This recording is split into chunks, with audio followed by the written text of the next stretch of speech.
What is this?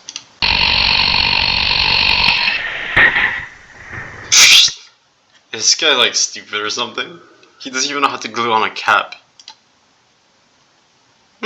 What is this? What even is CAS?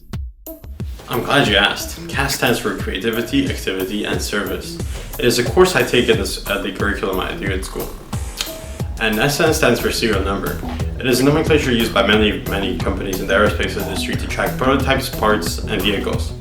Most notably, SpaceX used this nomenclature at the beginning of the Starship program to keep track of their own vehicles, and it included legendary Starship prototypes like SN5 and 6 for their 150-meter hops, SN10 for being the first Starship to land and refly in the same day, SN15 for being the first Starship to land successfully, and SN11 for doing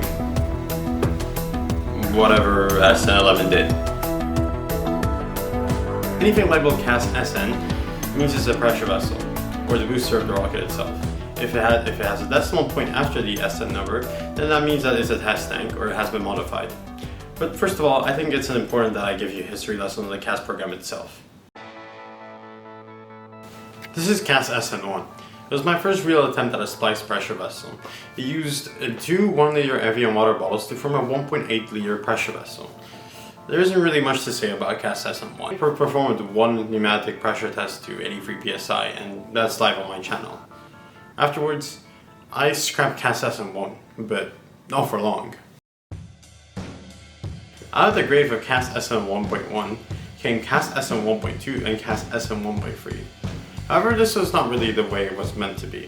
It was really meant to be CAS SN1.2 and CAS SN2.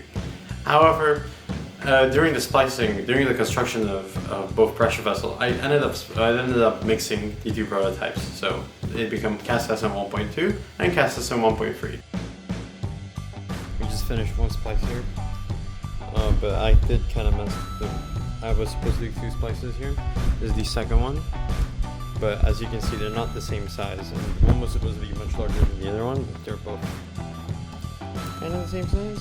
This one's just slightly bigger because I had to cut off the other one because I did the splicing bad. So, yeah, I did the surface preparation by sanding everything down. As you can see, there's a lot of sanding. So, yeah, now we're gonna move on to the dreaded epoxy part after getting some more surface preparation on the other side of on the male side of the splice. So yeah, that's what we're doing right now.